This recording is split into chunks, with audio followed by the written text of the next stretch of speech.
Hey, how's it going, YouTube? This is video number 2. First off, I would like to thank anyone who viewed the very first video, the intro video. Once again, for this video, I haven't really anything planned. I know I sort of know where I'm going, but it's not a script, so I will make a few mistakes like I am now. But first off, this video is it's going to be one that's a bit hard for me because since the first video was the introduction, I thought it's only fitting that the second video would be my story. I don't know how long this video is going to run for, so I might make it I might chop it in two and make 2 videos out of it. Like, I don't think anyone wants to sit down and listen to me for 15 minutes. Do we? If you do, I don't mind, you know. But alright. Once upon a time, this story starts off when I was about 4. I wasn't eating anything. I was just drinking. Like, literally, all I wanted to do was drink. Any type of drink. Water, Coke, Lucozade. I just needed water. I just needed to be hydrated. I didn't care about food. I ate nothing. I was wasting away till nothing. Like, literally, I didn't look like this. But no, I was extremely skinny. So my parents, and my mother mostly, and my father, they were both mostly concerned, so they took me to a doctor in Nina, and we went to him, and he said there was nothing wrong with me, so we left it. Keep getting worse, so we kept going to him. Keep saying there was nothing wrong with me till my mother got mad, and she's like, you know what, do a blood test, send that away to Limerick or wherever, and find out is there something wrong. So he done that, and about a week or 2 later, we got a call to go into Limerick. We went into Limerick for a few tests. I remember the ward. I remember going into a little room. I remember him taking the blood, and I remember him saying that I had diabetes insipidus, which is one where it's like normal diabetes. What I call normal diabetes is with your sugar levels. With this one, it was mostly my salt levels, and my kidneys were failing. A lot to take in when you're 4 years old, so yeah. I remember running to a random bed and like crying because I didn't know what was going on. I just remembered that I was different because I was going to have to go and stay in a hospital. You know, what 4-year-old wants to go and stay in a hospital, be away from home? So the next few years of that then were literally just in and out of hospitals, like from Limerick to Crumlin. I was in Crumlin a good bit. You know, getting used to what was going to happen, getting the notion of what was going to happen. Random different types of tests, biopsies of the kidneys, stuff like that.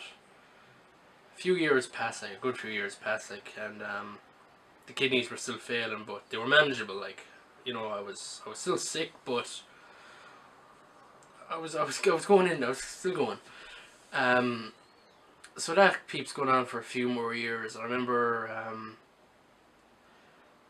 we got a call then when I was about 11, and they were like, can you pack Crumlin? This was Crumlin, by the way. They were like, could you pack for a weekend? Just a weekend, and come in, we'll keep you in, a few tests, whatever. So I remember going up to Crumlin, and they were getting the bus up, me and my mother, like, and when you go into Crumlin, the main hospital, there's to your right, there's like a little office room. That's where you always go if you're going to be staying there, because they make you sign forms, well, your parents sign forms, and you get the wristbands on you, so you know what you're allergic to, your name, what ward you're going to be in. And while we were getting that done, they turned around, they're like, turned on to my mother, and they're like, oh, are you ready for surgery? And we had no clue what was going on. They didn't tell us on the phone. They told us nothing. So we were like, what surgery? What's going on? That's when out of nowhere they told me that I had to go on dialysis. I had no clue what dialysis was at the time. All I knew is that I had to go for a serious operation. And I was scared because, you know, I was just 11. I didn't know what was going to happen. Got a little talk anyway, and I heard that there was they were going to put a tube in the side of my gut, and I freaked out. Like, you know, like, you're gonna have a tube inside of your gut. Like, what's this gonna be like? Is it gonna hurt? Well, obviously, it's gonna hurt. What does this mean for you? Are you gonna be normal? Are you gonna be different? You know, you don't know what is gonna happen. So the surgery anyway came on. I remember waking up from it. It was a nasty one. I was only, like I said, I was only 11, so I remember coming down the elevator and the bump. You know, like when you go in the elevator, it goes down a little bump. Oh, the pain of that bump. For some reason, that's the one thing I remember, is that little bump in the elevator. Don't know why. And a few days in it, you know, after surgery, you know, you're knocked out, like, so. I remember them finally waking up and looking at my side and seeing the tube for the first time, and yeah, I felt a bit like a freak, won't lie. So going on then for a few days, and then the machine came, the dialysis machine itself. It was just be the size of it. It wasn't that big, but you could fit it on a countertop. And before I got hooked on it, my mother and father both had to come in because they both had to learn how to hook me up into it. Because you got the tube in your side, you hooked it up to a few more tubes, and then that went through the machine and it filtered like the waste of your body. So, and I remember like some of the nurses telling me a few horror stories, like of things that happened, of young lads that blackguarded their tube. Like one story, I used to always go in the wheelchair, I put wheelies on it, and one nurse told me a young lad was doing it one day, and he had his tube hanging out, and it got caught in the wheel, and it ripped out of him. I don't know if that was true, or she just didn't have to scare the shit out of me. It worked. But yeah, that was, it was hard. Then going on dialysis for the first time, like, it was, restricting and painful, because it's sort of, it rumbles everything in your gut. This dialysis was in my side of my gut, so it was very unpleasant. But also, like, the best way I can describe dialysis is a prison, because I was hooked on that thing at like 7 o'clock at night or 8 o'clock at night, and I wasn't off until 8 o'clock that morning. So as you can see, like, you're hooked to a machine and you can't go anywhere for them few hours. You're trapped, and it sucks. But then when all that was done, I had to come home, and because of that, then we had the dialysis machine had to come with us. So that was getting hooked to a machine every night from 8 o'clock till 8 o'clock in the morning. Some nights, if my levels were high, I had to get hooked at 5 o'clock in the day till 8 o'clock in the morning. So, you know, you had really no freedom as a child. I was really, really restricted. And also then, like I said in my interview in the Guardian, that I was afraid to let anyone know that I had the tube on my side, because, you know, you get called names and everything because you're different. Like, a few people, like a few of my close friends at the time, they knew about the tube at the side, like, but no one else knew, and I kept that heavily under wraps because I didn't want anyone to know. In and out then for 6 months. During that, well, for that 6 months, I was going up to Crumlin, and I went up to Beaumont a few times. I went up to Beaumont one day and I met Dr. Hickey. The man is an absolute legend, I will say that. And we had a good chat anyway, and talking about going on the transplant list. Like, and this meant another big operation, so I was scared, so I didn't do it. I said no. And yeah, I was too scared. A few weeks later then I was at home with my mother and father, and I remember I was standing in front of the fireplace in my old house, and I don't know what came over me, to be honest. I just like, I think I was 12 at this time. Like, this was no way to live my life, being hooked up to this machine. It wasn't. So it was emotional. I remember tears because I had to ring Beaumont. Well, my mother rang Beaumont Hospital and put me on the transplant list. I felt scared. I will say that it was terrifying, knowing that someday, in any moment, that I could get a call and bang, straight into hospital for a big surgery. So 6 weeks passed, not a lot. And I remember the morning, it was a Wednesday morning in February. And I had the day off school, so I was getting unhooked from my machine. I was like, oh yeah, I get to lay in bed now for a few hours. I don't have to get up and go to school, whatever. And I just remember my father saying to me, Trevor, nice and calmly, they rang for your kidney. I thought he was joking, so I told him to go away. And my mother was panicking through the hallway, like, so I saw her panic and I knew straight away. I was like, they actually called.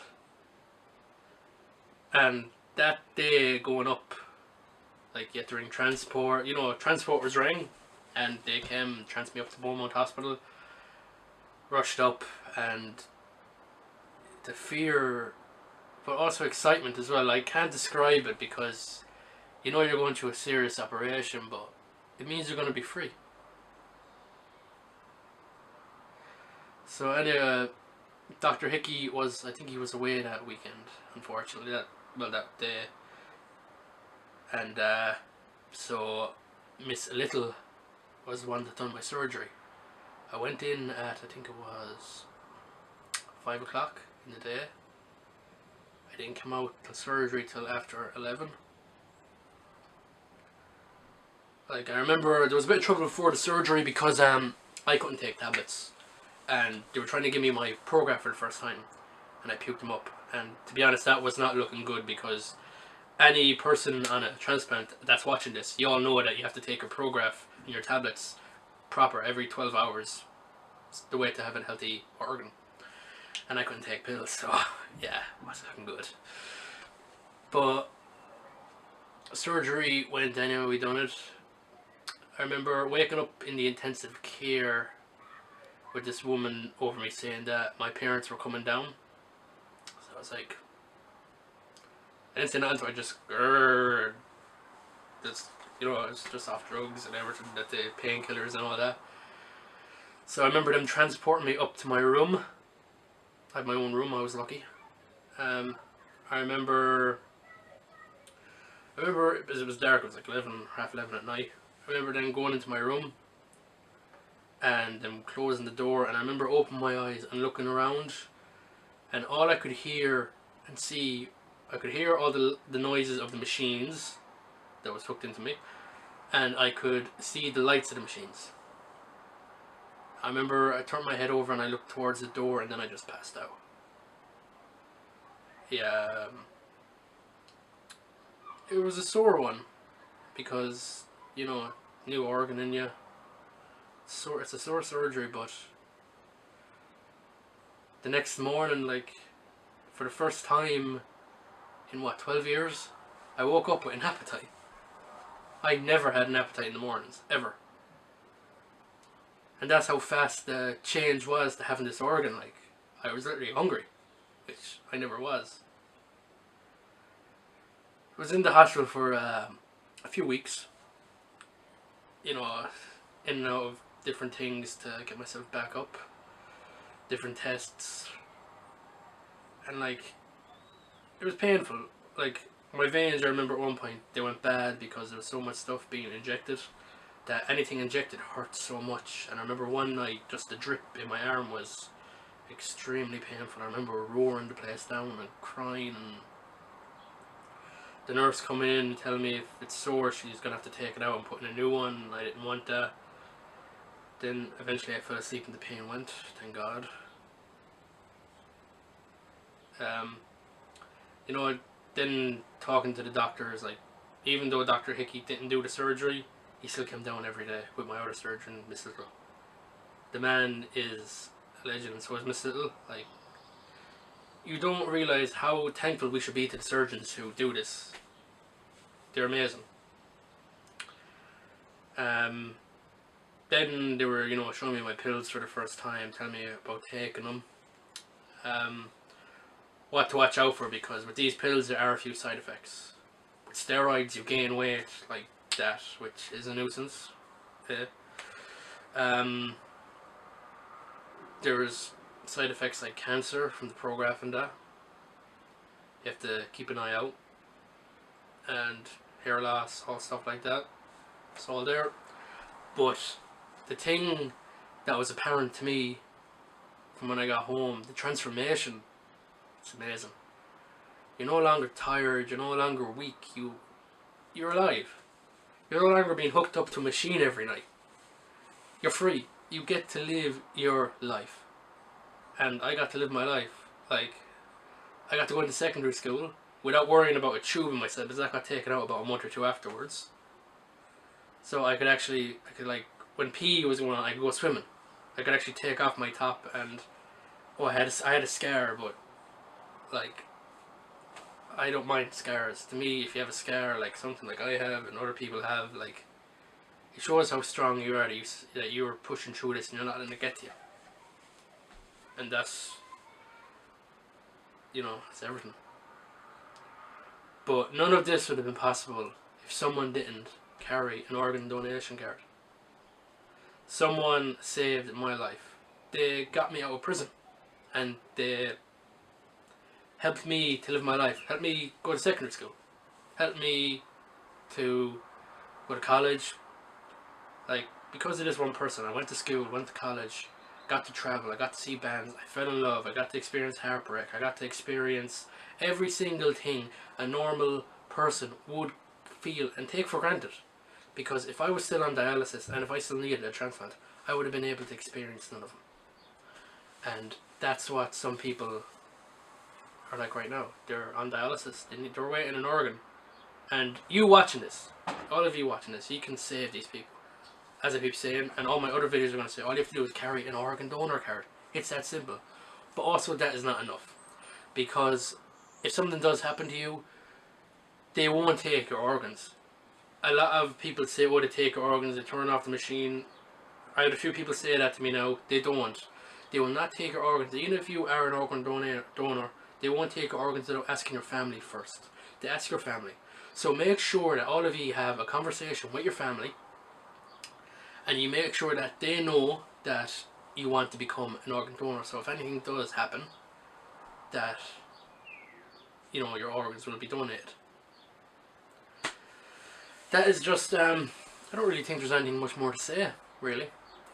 That's just a brief little story about me getting diabetes insipidus 4, dialysis at 11, kidney transplant at 12. 13 years, still have it, still going strong. As I said, I'd like to thank everyone who listened to the first video.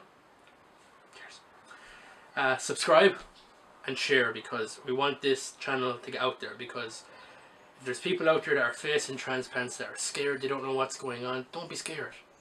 Trust me, this is a new lease of life. So I'm here if any of you want to ask any questions. Just send me a message. That's the whole point of this channel, is to awareness. Getting all tongue tied.